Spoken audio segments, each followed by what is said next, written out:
Welcome to another edition of Diplomatic Channel. I'm Amarachi Ubani. There's been a coup attempt in Benin Republic, and President Patrice Talon is said to be safely hidden in the French embassy in Cotonou. Early Sunday morning, gunshots were heard outside the premises of the presidential villa. A short while later, a group of soldiers appeared on national television to inform the nation there had been a coup and that they'd taken over. The soldiers announced in their broadcast that President Patrice had been removed from office. They claimed that all state institutions were dissolved and that Lieutenant Colonel Pascal Tigri was appointed president of the military committee. That did not last long. Benin's Interior Minister Alassane Seydu appeared on television later to say the armed forces had thwarted a coup attempt on Sunday. His announcement said, a engagé une mutinerie dans le but de déstabiliser l'État et ses institutions. Faced with this situation, Benin's armed forces, true to their oath, remained Republican. Their counterattack kept control of the situation and thwarted the maneuver. He urged the public to go about their business as usual. Now we understand at least a dozen soldiers have been arrested since the coup, including the leader of the coup, Lieutenant Colonel Pascal Tigri. Nearly all of the soldiers involved were serving in the Beninois army. ECOWAS was quick to condemn the coup and threatened the use of its standby military force. The African Union said the coup was a violation of its principles on democratic governance. The chairperson called on all actors involved to cease all unlawful actions immediately, fully respect the Constitution of Benin, and return to the barracks and professional obligations without delay. Joining me now is International Affairs Analyst Paul Ejime. He joins me from the United Kingdom, specifically London. Paul, thank you for joining me on the program today. Thank you for having me, Dr. Amarachi. You don't like to be called doctor, but you earned it. Okay, if you say so. If you say so, only on this program, though. So let's begin with what's been happening in Benin Republic. And let me see if I understand this. The Interior Minister, Alassane Seydu, says that there was an attempted coup by a mutiny of soldiers who were eventually repelled by the Beninois army. He says everything is back to normal, but that the president we all know the president has not returned to his residence, as at Sunday evening he's still hiding out at the French embassy in Cotonou. Do you think that there is still a government at this point in Benin Republic? So difficult to say in circumstances like this, because the group of soldiers led by the Lieutenant Colonel came up in the morning very early, around 6 o'clock, and announced on television that they had taken over, and then suspending constitution and political, and then closing the borders.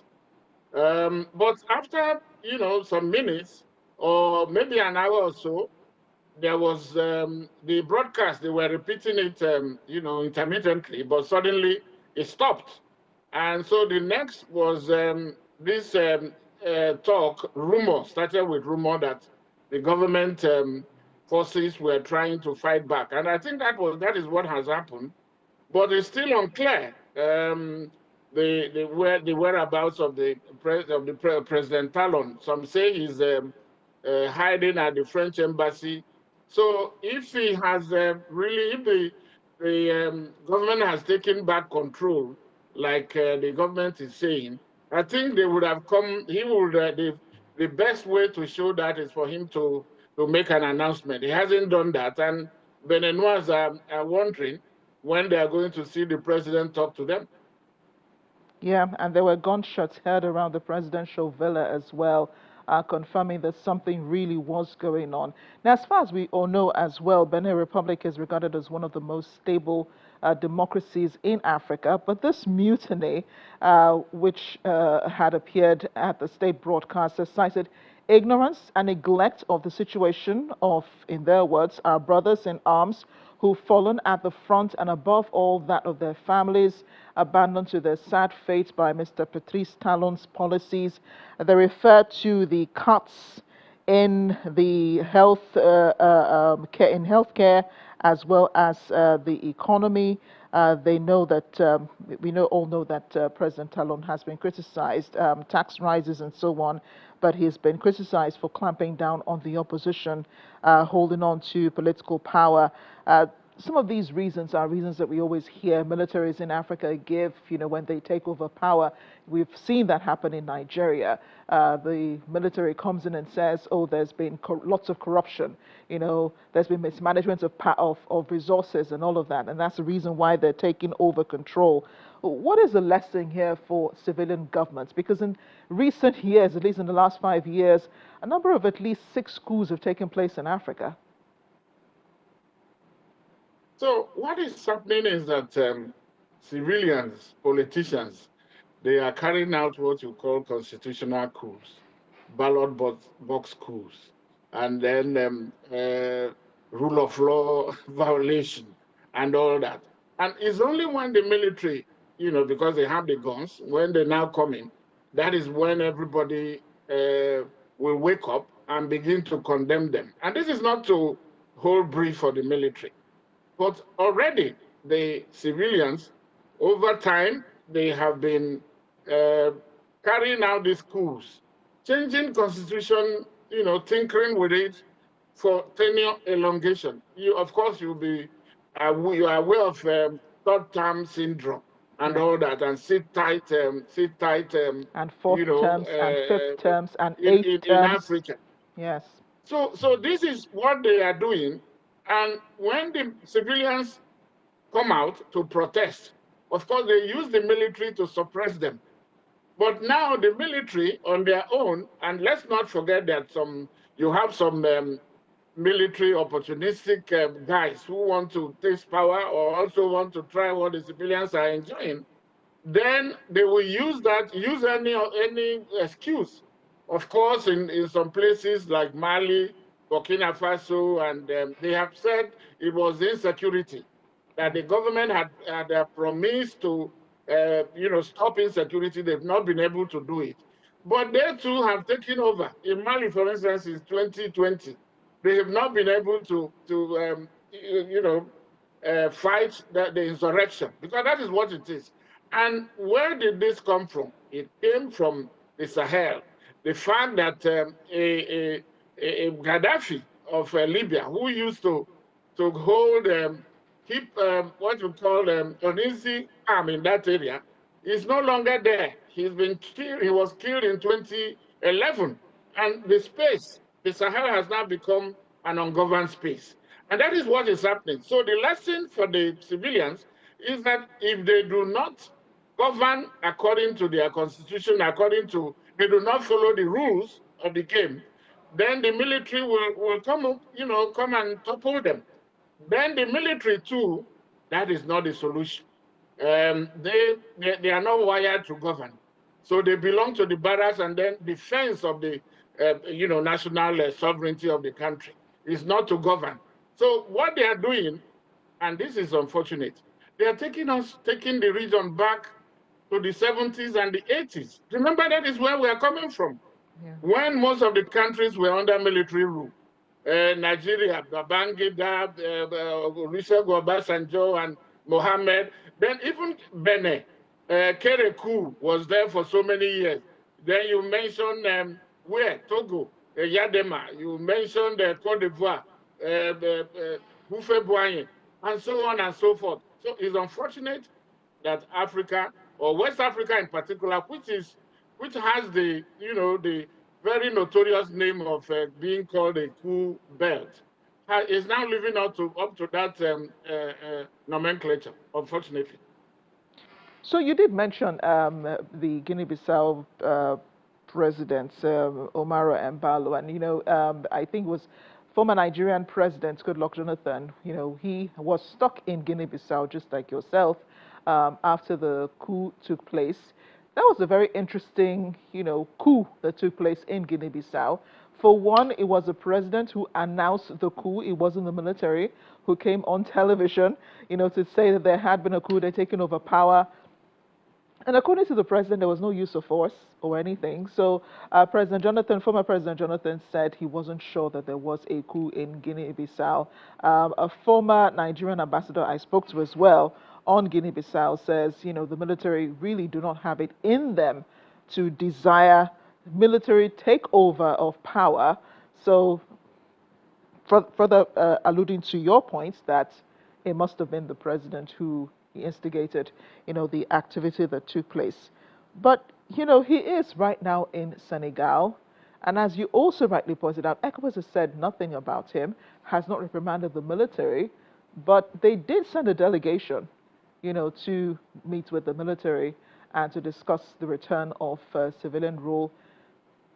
Do you think perhaps this was Mbalo's out for Guinea-Bissau, maybe knowing he was not going to win the presidential election, which had taken place the Sunday before, against his opponent, Fernando? Everything points to the fact that this was stage managed by him. Like you said, he was the one that announced it and said he had been detained. And those who took over from the president, the man who has now said is the transitional president, to the person who was named prime minister, to some members of the 28 cabinet that he named. These are all his allies. In fact, the prime minister that was named, Tay, they call him, was his campaign director in this election of 23rd November. So he was, when you are detained, you don't have the convenience and then Right. of calling the media to tell them that they have been deposed. I am now detained and all that and all that. You do you know he has also been moved? He has moved from Senegal. Why? Because even though the president, Joma Faye, who, when the ECOWAS held an extraordinary summit, virtual meeting to discuss it, a day or two after, there were some who were taking a very hard line, including President Ahmed Tinubu of Nigeria, that this cannot stand. But people like the Senegalese president, like I said, were saying, no, let's go for dialogue. And then that was were the consensus that was now reached. But then he now evacuated Mbalo to Senegal. But when he got there, the prime minister, Ousmane Sonko, said no, that this is a sham, that this is not a coup. Because of that, Mbalo decided to leave Senegal. He moved to Congo-Brazzaville. And from Congo-Brazzaville, there was also the controversy in government of Sassou Nguesso. He moved to, we hear now he's in Morocco. And there is also the rumor that he will fly to Portugal, from where he intends to go back to Guinea-Bissau. This is, you can see a man who is not only desperate, but he's acting a script that has been written, because what is this coup that we are talking about? The election, like I told you, was peaceful and orderly. It happened on the 23rd. The Electoral Commission was to announce the result on the 27th. But on the 26th, Mbalo announced this coup against himself. So you can see and this is, if you follow his track record, this is the fourth coup that he has announced in his, 5 years. He took office in 2020. He has had, this is the fourth one. And in the two previous ones, he used that opportunity to dissolve parliament. So it is when he knows that something, he wants to do something, he uses this coup excuse. The fact was that when the Electoral Commission said they were going to announce the provisional result, many, of course, you know that this is a digital age. Many people had a hand on what was the result, which was not in his favor. I think that was why he staged the coup. And here we are. ECOWAS, they have taken a decision. They have suspended Guinea-Bissau. They are also considering so many options. They are talking about sanctions and whatever. But what everybody is saying, both the people of Guinea and Guinea-Bissau and the international community, is that that coup must not stand. The election should be concluded and then the winner declared. I know ECOWAS is planning to hold an extraordinary summit next weekend, and I also see ECOWAS's response to the coup attempts. Now we know it as a coup attempt in Benin Republic. The ECOWAS statement was released initially when the soldiers announced that there was a coup and they had taken control. The last part of ECOWAS's statement does read, ECOWAS will support ECOWAS will support the government and the people in all forms necessary, including the deployment of the regional standby force, that's in Benin Republic, to defend the constitution and the territorial integrity of Benin. It is signed by the ECOWAS Commission. The first time in a long time we've heard ECOWAS threaten the use of force, apart from that one time that Nigeria's President Bola Tinubu threatened the use of force in the Niger coup. What do you make of this response by ECOWAS? I mean, it's the first time ECOWAS has threatened to use its standby force, and from my understanding, ECOWAS has been putting together a standby force in West Africa. So, those in security, strategic security field will tell you that usually military operations are better left as a surprise or anticipated. You take a lot of planning before you go. But once you announce it, it becomes difficult to achieve the end result. So yeah, ECOWAS, they have done it before in the Gambia when Yahya Jammeh refused to concede that he lost the election in December 2016. So Nigeria used its Air Force planes while Senegal moved, on ground to march on to where Yahya Jammeh was staying. And I learned that in fact, he was no longer staying at the presidential palace. He was hiding in the nearby hospital for all those days until it was agreed, because they now saw that the use of force was was coming. Yeah. But in the case of this one that ECOWAS is saying, it would have happened just as these people are announcing it. That is when it will be effective. The same thing for Guinea-Bissau. If, by the way, ECOWAS has what they call peace stabilization support mission of about 500 troops in Guinea-Bissau. So one is wondering why they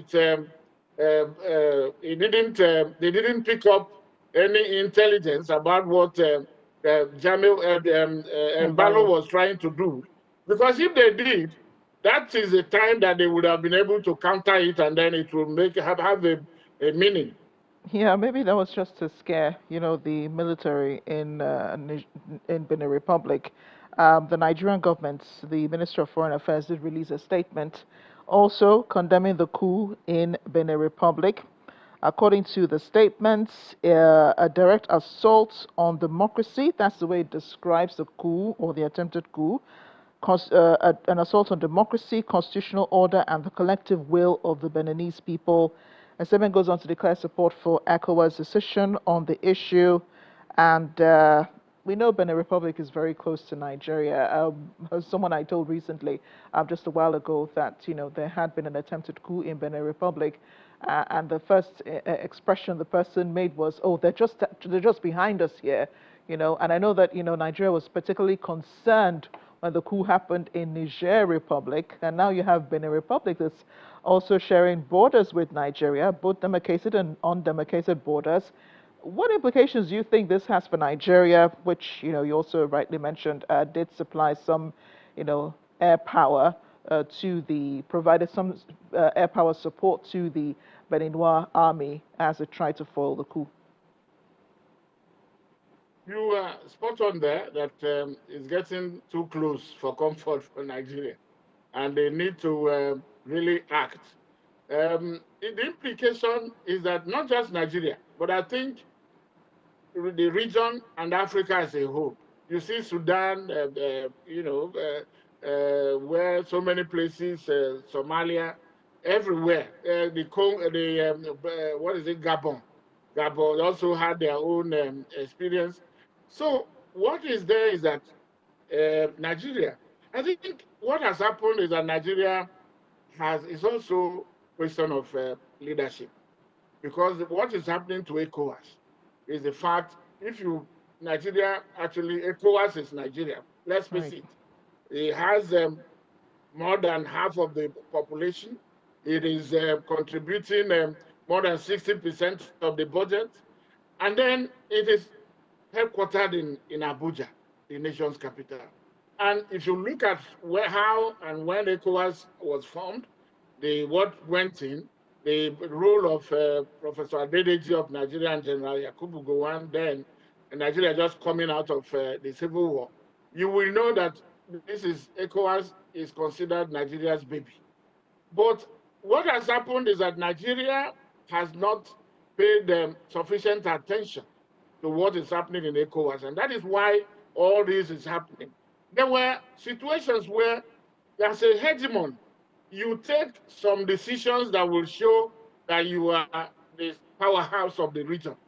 Nigeria has not done that in so many years. During the period of President Buhari, late Buhari, they say you don't speak ill of the dead. They didn't pay, but for 8 years, it wasn't, they didn't pay. And that is when it started a long time ago with President Ouattara in 2016, changing the constitution in 2016. And all others followed. Alpha Conde of Guinea followed, and so on and so forth. And Togo has joined. Macky Sall of Senegal wanted to do it. Mbalo is also doing his own. And the Gambia is also doing so many. There has been a lot of violations of ECOWAS protocols and texts, but ECOWAS has lacked that that teeth to assert its position, and that it flows from the fact that Nigeria has also not played its leadership role. So now, what can happen? You said, like we heard, that Nigeria uses Alpha Jet. Alpha Jets have been very useful and very effective in ECOMOG, the wars civil wars in Liberia and Sierra Leone, and even in the Gambia, like I told you. It can also be useful, so kinetic, but it has to be well coordinated, calibrated, that there are no mistakes, okay? And that time is of the essence. If you don't act in a good enough time, these military people, like they are doing in Guinea-Bissau, they are consolidating. And once they do that, it becomes, it will be a Herculean task for you to now go and uproot them. But if you had planned it to happen almost simultaneously, that is when they can be taken out. They didn't do that in Niger. They waited, were making an announcement, we are racing, whether there is D-Day or no D-Day. And before you know it, people, the community citizens got, say, how can you go and invade a member state? But if you had done it and you have removed, remember, when Obasanjo was the president, Sao Tome and Principe, when their president was visiting Nigeria, the army there announced that there was a coup. But President Obasanjo told them, listen, I cannot take that. I'm bringing back your president. You better return to barracks. You do that with knowing that you have boots on ground. But if you are just making it as a statement, It's not going to work. South Africa also did the same thing when one of these island countries, there was a coup. They were able to quell it and then bring back, restore order. So it depends on the timing and then the calibration and the fact that you have to act quick. And also, he who is coming to justice must, you have a clean hands. You have to show that your house is in order, that you are running obeying the rules that you want others to obey. Because you cannot be, people are now talking about some of their colleagues who are in the army, that the president is not taking care of them. They are dying. The insurgents are killing many of them in Burkina Faso, in Niger, in Guinea, all across. And government has to take control, has to protect its citizens, and even the people in the army. If you don't do that, that is a recipe for confusion, for chaos, for disaffection, and for this type of unnecessary, endless military incursion in politics that we are having. Paul Ejime, I think you have said a lot and more. Thank you for joining us on Diplomatic Channel. And still a developing situation, because from what we understand, things are still fluid, on the ground in Benin Republic. Even though the Interior Minister says everything is, back to normal, it's really not back to normal. I understand that some internationals are being told to stay back, in their homes and, avoid places where you have lots of people. So we'll continue to monitor the situation. Thank you again for speaking with us on Diplomatic Channel. Thank you for having me. We continue to pray that ECOWAS from 15, they don't become 5. It's not a good commentary. So thank you for having me. And that's it on the program today. Thanks for watching. I'm Amarachi Ubani. Remember, your thoughts and your comments are always welcome. Just leave them on our social media handles showing on your screen. I'll see you next time.